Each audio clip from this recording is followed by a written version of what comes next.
Suddenly caste census का announcement किया। हम इसको सपोर्ट करते हैं, पूरी तरह सपोर्ट करते हैं। तेलंगाना एक मॉडल बना है कास्ट सेंसस के लिए और वो ब्लूप्रिंट बन सकती है। तो रिजर्वेशंस नहीं, मगर हम सेंट्रल सवाल पूछ रहे हैं। पूरे भारत में जो है जनगणना होने जा रहा है। इस जनगणना के बारे में समझ ले अच्छी तरीका से, क्योंकि इसमें आपसे आपके जाति के बारे में पूछताछ की जाएगी और जाति से ये स्पष्ट किया जाएगा कि भारत में किस जाति के कितने लोग हैं। इस पे बहुत बार जो है विपक्ष दलों ने आवाज भी उठाए थे कि भारत में जो है एक बार फिर से जो है जनगणना होना चाहिए, जातिवाद जनगणना होना चाहिए, जिससे जो है भारत में ये जानकारी हो जाए, ये पता चल जाए कि किस जाति के कितने लोग हैं यहां पर। याद रखिएगा, जनगणना आप लोगों को ये चीज बता दूं कि भारत में सबसे पहला जो जनगणना हुआ था वो 1931 ईस्वी में हुई थी। और ये 1931 ईस्वी में जब ब्रिटिश शासन चल रहा था उस समय में हुआ था। लेकिन उस समय में भी जो जनगणना हुआ था तो उस समय में ओबीसी को छांट करके किया गया था, एससी एसटी को गिना गया था, समझे। उसके बाद जनगणना नहीं हुआ। 2011 में जो जनगणना किया गया था तो उस 2011 में भी जो है पूर्ण तरीका से जनगणना नहीं हो पाया था। मतलब उस समय में भी जो है जो सटीक जानकारी होना चाहिए वो भी नहीं निकाल पाया था। उसके बाद जनगणना भारत में हुआ ही नहीं। जनगणना ये कराना बहुत ही जरूरी होता है। जनगणना के लिए आपके घर पे लोग आएंगे, जो भी पदाधिकारी को नियुक्त किया जाएगा, जो भी कर्मी को नियुक्त किया जाएगा, वो कर्मी को आपके घर पे भेजा जाएगा। वो आने के बाद आपके बारे में पूछा जाएगा कि इस घर का जो मेन मुखिया, मेन गार्जियन है, उसका क्या नाम है, उसकी वाइफ का क्या नाम है, इसको कितना बच्चा है, इसके यहाँ पढ़े लिखे कितने हैं, ये किस जाति से आते हैं, किस धर्म के मानने वाले हैं, ये सारी जानकारी वो लिखेंगे। पहले सबसे पहले जो जनगणना के बारे में संसद में जो आवाज उठाया था राहुल गांधी जी ने, वो सुने, उसके बाद में फिर आगे चर्चा करता हूं। There is another thing that the government likes to distract everybody from, and that thing is called the caste census. For some reason, and I don't quite understand what this reason is, the moment the opposition raises the issue of caste census, the BJP tries to create a new distraction, a new sudden, event, so that the OBC community and the people of India look the other way. आप caste census कीजिए, जल्दी से जल्दी जो हमने caste census किया था उसका डेटा आप रिलीज कीजिए, और अगर आप नहीं करेंगे तो हम कर डालेंगे। Thank you.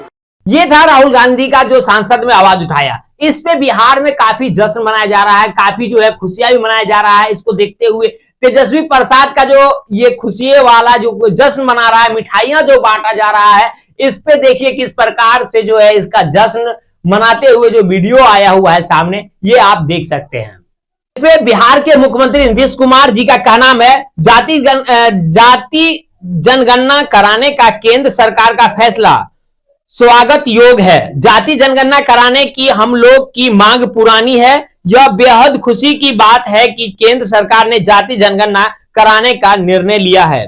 उसके बाद अखिलेश यादव सभा के प्रमुख है, उनका क्या नाम है कि जाति जनगणना का फैसला 90% पीडीए की एकजुटता की 100% जीत है।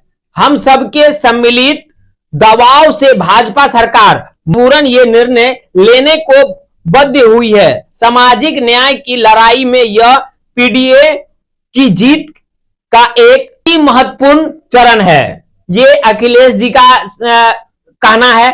उसके बाद बिहार के जो तेजस्वी यादव है, उनका क्या नाम है, आरजेडी नेता, उनका क्या नाम है कि हमारी वैचारिक जीत, सामाजिक न्याय की हमारी लड़ाई अब अगले पड़ाव पर जो आज हम करते हैं वो बाकी 35-40 साल बाद सोचते हैं। उसके बाद ओवैसी AIMIM प्रमुख का नाम है, मोदी सरकार ने आने वाली जनगणना में जाति का डेट शामिल करने पर सहमति दे दिया है। इसकी सख्त जरूरी थी और कई तंजीमों की लंबे समय से मांग थी। मैं भी 2021 से यही मांग कर रहा हूं। उसके बाद अमित शाह केंद्रीय गृह मंत्री का नाम क्या है वो सुन लीजिए। इनका का नाम है कि आगामी जनगणना में जातिगत गणना को शामिल करने का निर्णय लेकर सामाजिक समानता और हर वर्ग के अधिकारों के प्रति मजबूत प्रतिबद्धता का संदेश दिया गया है। उसके बाद चिराग पासवान जो केंद्रीय मंत्री है, उनका का नाम है कि यह एक ऐतिहासिक फैसला है।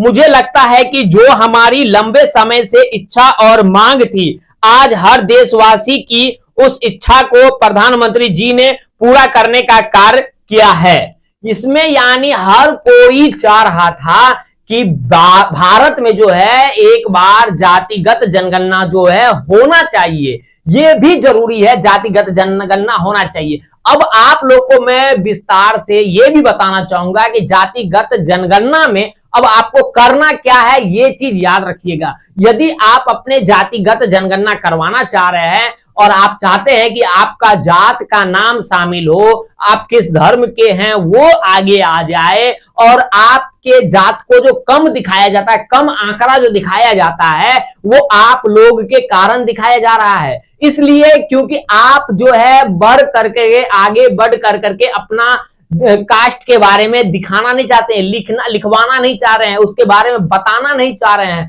तो आप लोगों को ये चीज होना चाहिए। आप अगर कहीं जाते हैं, काम पे हैं, आप घर पे नहीं रहते हैं, आपके घर पे कोई लेडीज रहती है, महिलाएं हैं, तो उनको समझा दिया कीजिएगा कि अगर कोई आए आपसे जनगणना से रिलेटेड जानकारी लेने के लिए, तो सबसे पहले तो उनसे इंट्रोडक्शन आप ले लीजिए कि वो सही में जनगणना वाले हैं या नहीं है, या कोई फेक आदमी तो नहीं है। और खासतौर से जनगणना से जो भी आएंगे वो आपके नजदीकी ही जान पहचान के होंगे, किसी स्कूल के, किसी जो है संस्था से, या किसी भी ऑफिस के स्टाफ होंगे, उनको जनगणना में नियुक्त किया जाएगा और नियुक्त करने के बाद उनको आपके यहां भेजा जाएगा और आपका पूरा डिटेल्स वो लेंगे। तो आप जनगणना में अपना जातिगत जो है पूरी जानकारी दीजिएगा कि आप किस जात से आते हैं, कौन से धर्म को मानने वाले हैं, आपके कितने परिवार हैं, कौन क्या काम करता है, इसमें किसका पढ़ाई कितना तक हुआ है, ये टोटल चीज जानकारी देना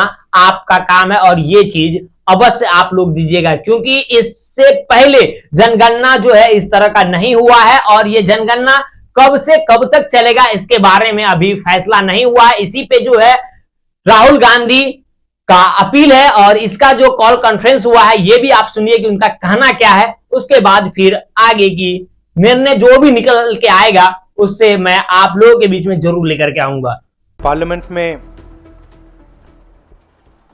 हमने कहा था कि कास्ट सेंसस को हम करवा के छोड़ेंगे, और हमने ये भी कहा था कि 50% की जो कैप है, जो आर्टिफिशियल दीवार लगा रखी है, उसको भी हम तोड़ के हटाएंगे। पता नहीं क्या हुआ, सडनली 11 साल बाद नरेंद्र मोदी जी कहते थे कि सिर्फ 4 जाते हैं, सडनली कास्ट सेंसस का अनाउंसमेंट किया। हम इसको सपोर्ट करते हैं, पूरी तरह सपोर्ट करते हैं, मगर हम टाइमलाइन चाहते हैं। हम जानना चाहते हैं ये कब तक होगा, और ये एक पहला कदम है। तेलंगाना एक मॉडल बना है कास्ट सेंसस के लिए, और वो ब्लूप्रिंट बन सकती है। और कास्ट सेंसस को डिजाइन करने में हमारा पूरा सरकार को ऑफर है, पूरा समर्थन है कि हम डिजाइन करेंगे, क्योंकि डिजाइन बहुत जरूरी है। क्योंकि 2 एग्जाम्पल्स हैं, एक बिहार का डिजाइन है, दूसरा तेलंगाना का डिजाइन है, उसमें जमीन आसमान का फर्क है। और मैं दोहराना चाहता हूं कि कास्ट सेंसस पहला कदम है। हमारा जो विजन है एक बिल्कुल नया डेवलपमेंट का विकास का पैराडाइम हम कास्ट सेंसस के माध्यम से लाना चाहते हैं। सिर्फ रिजर्वेशंस नहीं, मगर हम सेंट्रल सवाल पूछ रहे हैं कि चाहे ओबीसीज हों, दलित्स हों, आदिवासी हों, उनकी देश में कितनी भागीदारी है। कास्ट सेंसस से एक प्रकार से पता लगेगा, बट कास्ट सेंसस से आगे जाना है। हमारे इंस्टीट्यूशंस में, संस्थाओं में इनकी कहां कहां पार्टिसिपेशन है, पावर स्ट्रक्चर जो है उधर कितनी पार्टिसिपेशन है, ये नेक्स्ट स्टेप है। और हम चाहते हैं कि इस डायरेक्शन में कास्ट सेंसस जाए। हमने एक और चीज कही थी, कांग्रेस पार्टी ने रेज की थी, मैनिफेस्टो में भी था, article 15(5). Article 15(5) is reservation in private education institutions.